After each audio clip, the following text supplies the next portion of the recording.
Shalom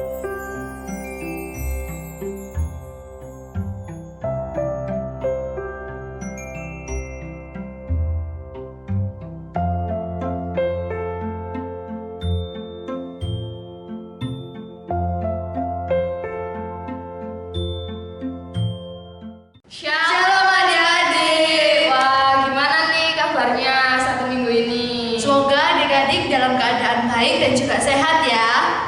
Kak adik-adik sudah mengucap syukur belum ya? Kalau Lause sih sudah mengucap syukur ya. Tadi pagi Lause sudah berdoa sama Tuhan, mengucap syukur. Kalau adik-adik gimana? Lause harap adik-adik di rumah sudah mengucap syukur ya sama Tuhan. Harus dong, kita harus mengucap syukur sama Tuhan karena Tuhan telah menjaga kita mulai dari pagi sampai malam. Oh gitu ya, Oke, mari kita nyatakan syukur kita kepada Tuhan. Kita pujikan selamat pagi Tuhan.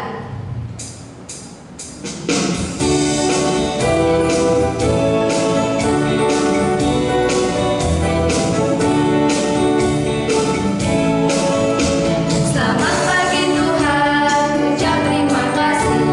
Tuhan telah pelihara kami setiap hari. Matahari bersinar, burung bernyanyi, bertambah-tambah indahnya. Selamat pagi Tuhan, ucap terima kasih.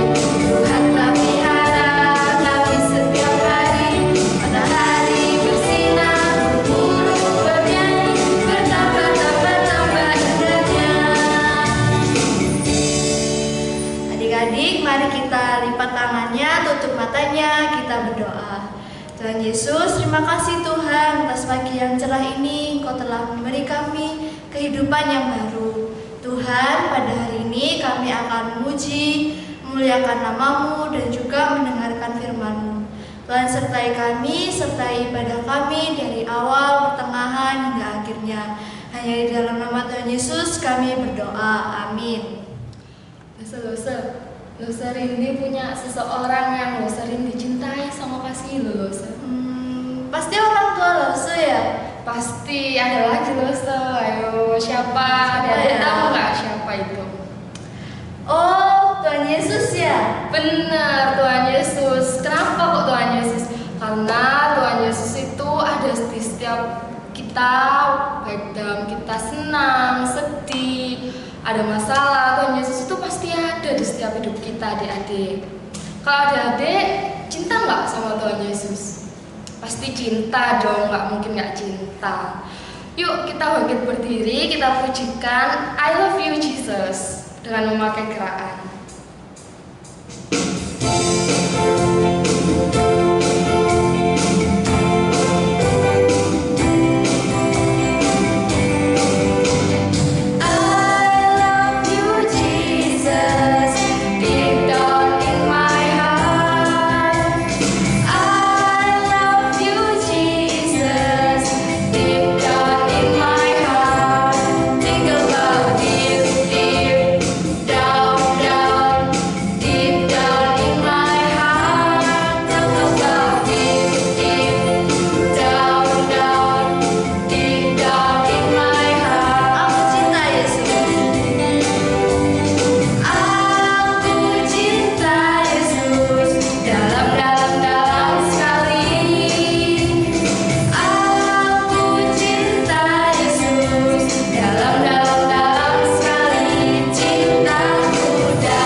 Adik-adik, kita akan mengakui pengakuan iman kita.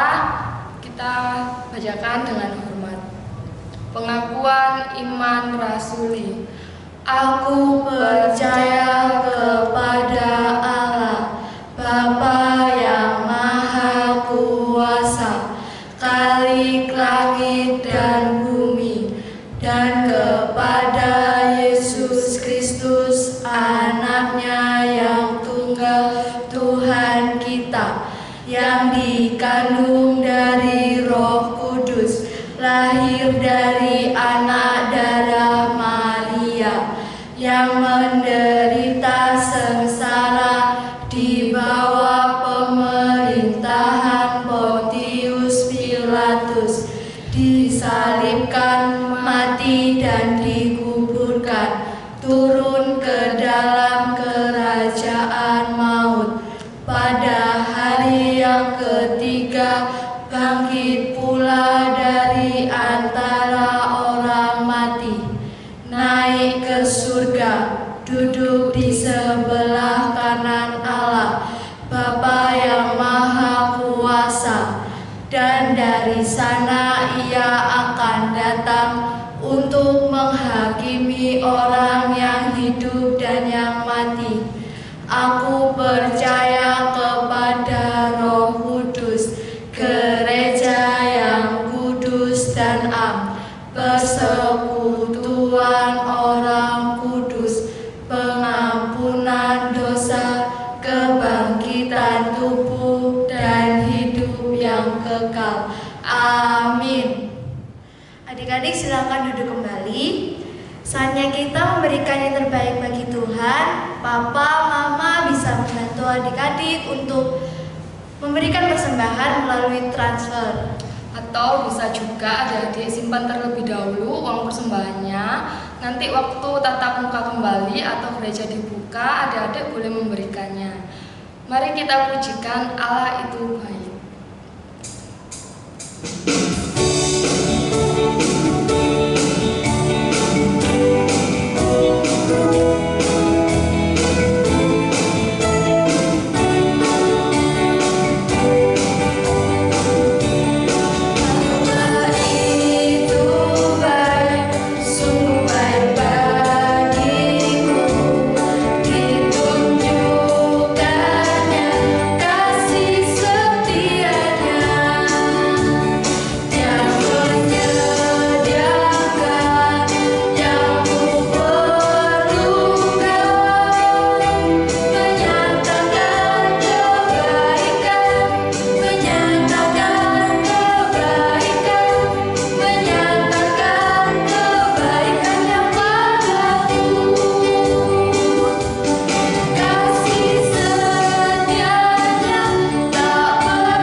Tuhan Yesus, terima kasih jikalau Engkau telah menyediakan apapun yang kami perlukan. Tuhan, kiranya persembahan ini boleh berkenan di hadapan-Mu dan boleh berguna untuk gereja-Mu di tempat ini.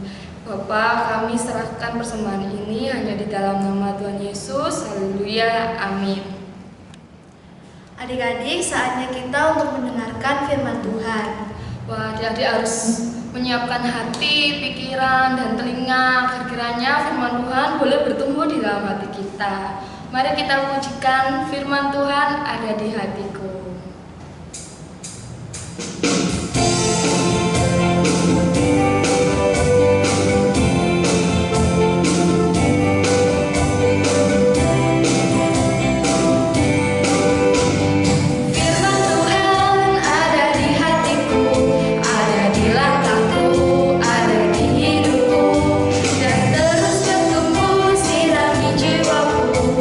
Berbuah, berbuah, berbuah, berbuah, berbuah.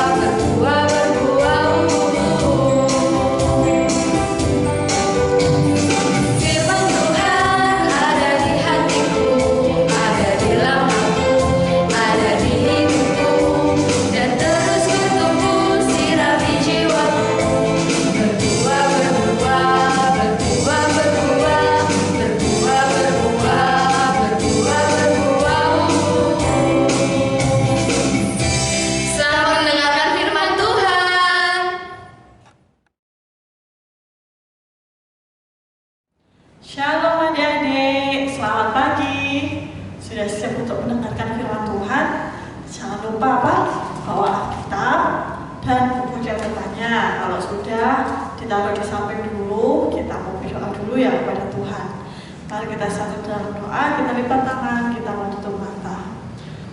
Tuhan Yesus, terima kasih Tuhan, hari ini kami boleh mendengarkan firman yang akan disampaikan. Kiranya Tuhan sertai, Tuhan pimpin, biarlah firman yang akan disampaikan boleh membuat kami bertumbuh dan semakin mencintai Engkau.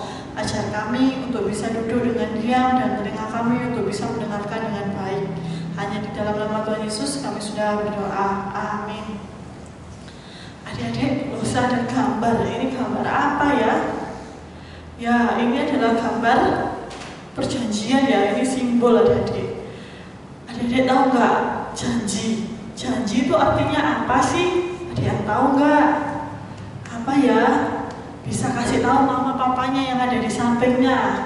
Lo setunggu nih. Janji adalah sesuatu hal yang harus kita tepati karena kita bersedia untuk melakukannya, adik-adik. Apa ya itu ya? Nah, ini lo kasih contoh. Adik Lose ini kemarin nitip beli makanan adik-adik. Tapi karena Lose ingat untuk bawa makanannya, jadi aman adik-adik.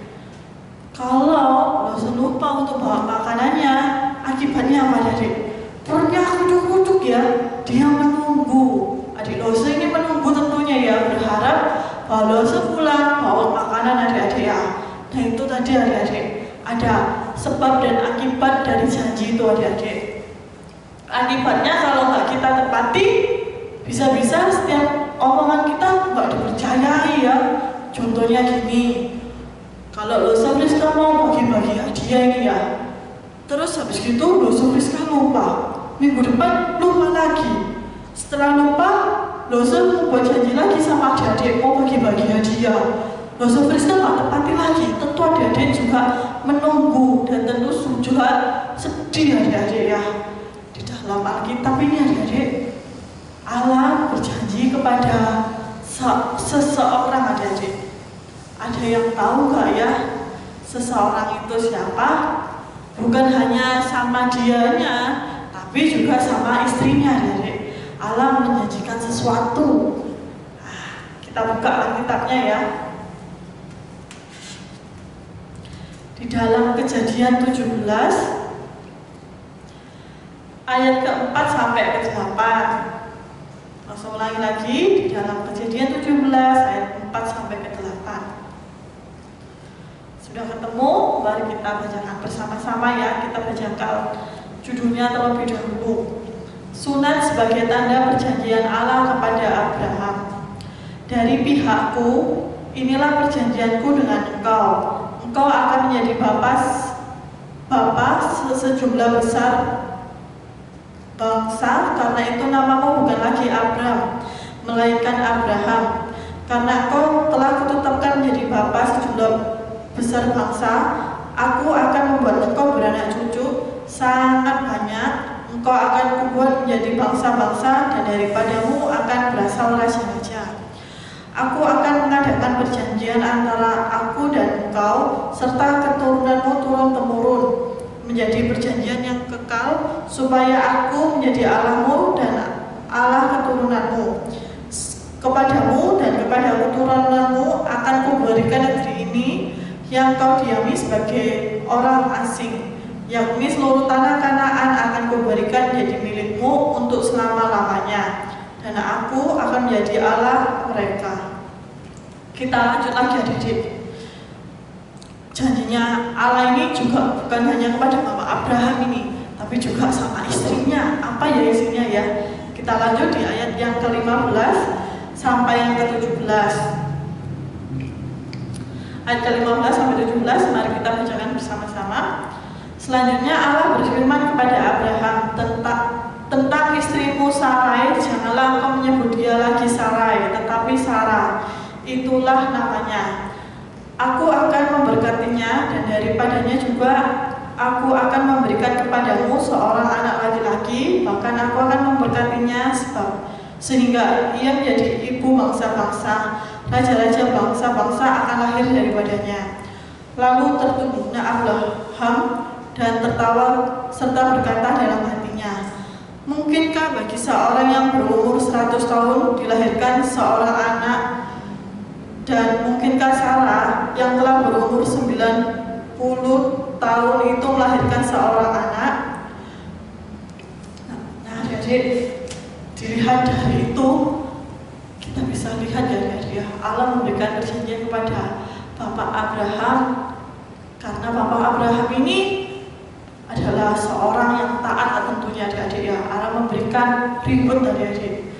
Nah, ributnya itu tadi adik-adik ya, di usianya yang tidak lagi muda dan sudah menua, Bapak Abraham ini dijanjikan oleh Allah adik-adik untuk bisa istrinya ini, Bu Sarah, bisa melahirkan seorang anak adik-adik. Wah, tentu tetap bersuka cita ya adik-adik ya. Tapi di ayat yang berapa tadi, Allah mendengar bahwa hatinya Abraham ini sedikit tertawa ya adik-adik ya. Dia tertawa dan sedikit berbicara dalam hatinya ya adik-adik. Mungkinkah Allah ini memberikan aku seorang anak? Aku kan tidak lagi muda dan Sarah pun juga sudah mulai menua. Tapi ternyata Allah mendengar adik-adik. Allah mendengar isi hatinya Bapak Abraham. Kita bacakan yang ke-19. Tetapi Allah berfirman, tidak melainkan istrimu Sarah yang akan melahirkan anak laki-laki bagimu, dan engkau akan menamai dia Ishak, dan aku akan mengadakan perjanjianku dengan dia menjadi perjanjian yang kekal untuk keturunannya. Allah sudah berfirman adik-adik, ini loh, nanti kalau istrimu sedang mengandung dan melahirkan, nanti jangan lupa namanya dia adalah siapa? Ya, Ishak adik-adik. Kira-kira apa ya yang terjadi? Ternyata adik-adik, Bapak Abraham ini menunggu kelahiran siapa? Ya, anaknya Ishak. Kita buka di ayat yang ke-21, ayat 1 sampai ke 3. Kita bacakan perikopnya terlebih dahulu ya. Ishak lahir. Tuhan memperhatikan Sarah seperti yang difirmankannya, dan Tuhan melakukan kepada Sarah seperti yang dijanjikannya. Maka mengandunglah Sarah, lalu ia melahirkan seorang anak laki-laki bagi Abraham dalam masa tuanya, pada waktu yang telah ditetapkan, sesuai dengan firman Allah kepadanya. Abraham menamai anaknya yang baru lahir itu Ishak, yang dilahirkan Sarah baginya. Kemudian kita bacakan ayat kelima ya. Adapun Abraham berumur 100 tahun ketika Ishak lahir, anaknya lahir baginya. Begitu dia menunggu ya dia Bapak Abraham tadi ketika di usianya yang keberapa tadi? Ya 99, dia menunggu kelahiran Ishak adik, dan usianya genap 100, Ishak lahir adik ya. Dia menunggu kelahiran itu adik, dia menunggu dengan sabar tentunya adik ya. Tapi adik-adik, Allah ini ingin melihat sukacitanya Ishak ini gimana sih? Apakah Ishak ini lebih disayang daripada Allah ya? Allah menginginkan bahwa Ishak harus jadi korban persembahan adik-adik. Wah, kira-kira Bapak Abraham ini takut nggak ya? Anaknya sudah ditunggu di usianya yang tidak lagi muda, tapi kok tiba-tiba Allah mau ngambil ya, dijadikan korban persembahan. Kita bacakan ya di dalam Kejadian 22 ayat yang ke-11 sampai 13. Kita bacakan berikutnya. Kepercayaan Abraham diuji. Tetapi berserulah malaikat Tuhan dari langit kepadanya, Abraham, Abraham, sahutnya, ya Tuhan. Lalu ia berfirman, jangan bunuh anak itu dan jangan kau apa-apakan dia, sebab ketahui sekarang bahwa engkau takut akan Allah dan engkau tidak segan-segan untuk menyerahkan anakmu yang tunggal kepadaku. Lalu Abraham menoleh dan melihat seekor domba jantan di belakangnya yang tanduknya tersangkut dalam belukar. Abraham mengambil domba itu lalu mengorbankan sebagai korban bakaran pengganti anaknya. Di Alkitab ini dicatat adik-adik bahwa Abraham ini mau dan bersedia untuk memberikan anaknya yang tadi adik-adik, Ishak. Meskipun dia menunggu dengan lama, tapi ketika Tuhan menginginkan Ishak, Bapak Abraham ini memberikan Ishak adik-adik ya. Tentu bukan hal yang mudah ya adik-adik ya. Ketika dia menunggu dan bersabar dan mempercayai apa yang Allah katakan dan melihat bahwa Sarah melahirkan seorang anak itu tidak mudah adik-adik, tapi dia mau tetap taat akan rencananya Allah adik-adik. Lama setelah kematian Abraham ini adik-adik, Allah menyediakan korban adik-adik. Siapa penggantinya Ishak pada waktu itu? Ya, dia adalah Yesus adik-adik. Pengorbanan Yesus menggantikan pengorbanan Ishak pada saat itu. Pada saat itu Ishak digantikan oleh apa? Domba adik-adik. Ada domba yang tersangkut dan Allah memang menyediakan domba tersebut untuk menggantikan Ishak adik-adik ya. Tapi Yesus ini adik-adik, Yesus mati untuk siapa? Ya, untuk dosa, untuk adik-adik. Karena apa? Karena menebus dosa dan dosa adik-adik. Begitu tuh Allah ini menginginkan bahwa setiap orang yang berdosa, Allah gak ingin dihukum dengan siksaan adik-adik ya. Biarlah Yesus saja yang kena penghukumannya. Dia rela memberikan anaknya yang tunggal untuk menggantikan kita adik-adik. Yang seharusnya kita menerima penghukuman itu, yang seharusnya kita merasakan penghukuman yang kejam, tetapi Allah memberikan Yesus untuk direlakan, disalibkan dan mati untuk kita semua adik-adik. Janji yang Allah berikan adalah janji yang ditepati adik-adik ya. Sama seperti ketika Allah berjanji kepada Bapak Abraham adik-adik bahwa dia akan melahirkan Sarah ya istrinya akan melahirkan dan akan beranak cucu yang banyak adik-adik ya. Lalu siapa tadi? Kelahiran Ishak adik-adik. Allah menepati janjinya. Lalu pengorbanan yang seharusnya Ishak tadi, Allah memberikan domba. Lalu dosa ini tetap harus ada penghukuman ya adik-adik ya. Allah juga menepati janjinya adik-adik. Dengan siapa? Dengan merelakan Tuhan Yesus adik-adik ya. Siapa di sini yang mau berjanji bahwa mengikuti Yesus itu bukan sesuatu yang mudah adik-adik ya. Tapi ketika Tuhan Yesus, ketika Allah sudah berjanji pada kita, Dia akan menepatinya juga. Giliran kita apa adik? Ya, juga menepatinya.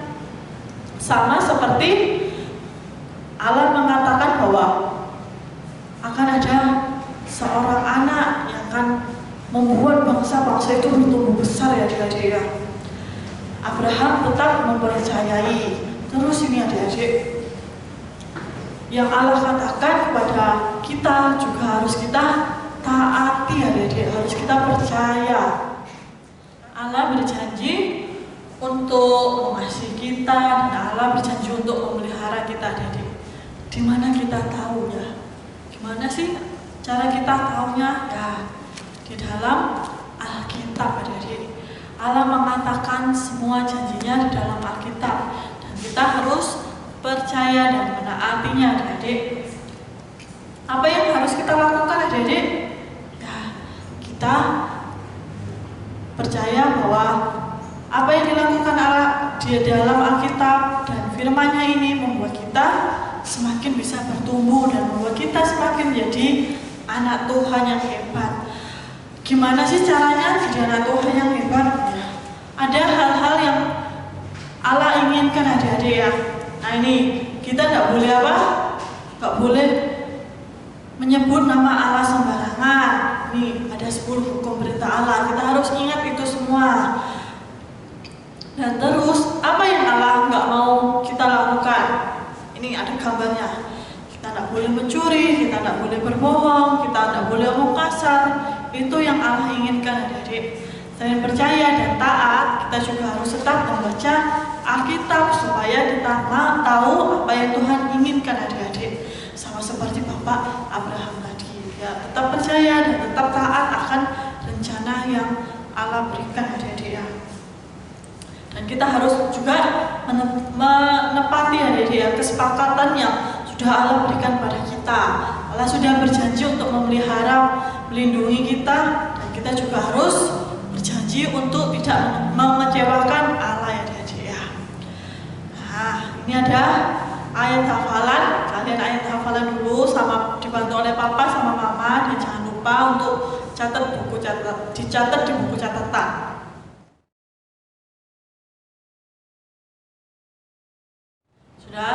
Sudah, mari kita berdoa. Kita mau mengucap syukur atas firman Tuhan yang boleh kita dengarkan bersama-sama. Mari kita berdoa, kita mau tutup mata. Tuhan Yesus, terima kasih hari ini kami mau belajar menjadi murid Tuhan yang taat, dan kami berjanji Tuhan untuk tetap setia menunggu janji yang Engkau berikan. Biarlah peliharaanmu, penyertaanmu selalu ada di dalam kehidupan kami. Ajar kami menjadi anak Tuhan yang selalu taat dan mempercayai setiap rencana yang Tuhan berikan. Hanya di dalam nama Tuhan Yesus kami sudah berdoa. Amin. Selamat hari Minggu. Adik-adik, sebentar lagi kita akan mengakhiri ibadah kita pada hari ini. Semoga firman yang telah disampaikan oleh Lose boleh berguna dan boleh adik-adik gunakan dalam kehidupan adik-adik sehari-hari. Mari kita pujikan, terima kasih Tuhan.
Bapa kami yang ada di surga, dikuduskanlah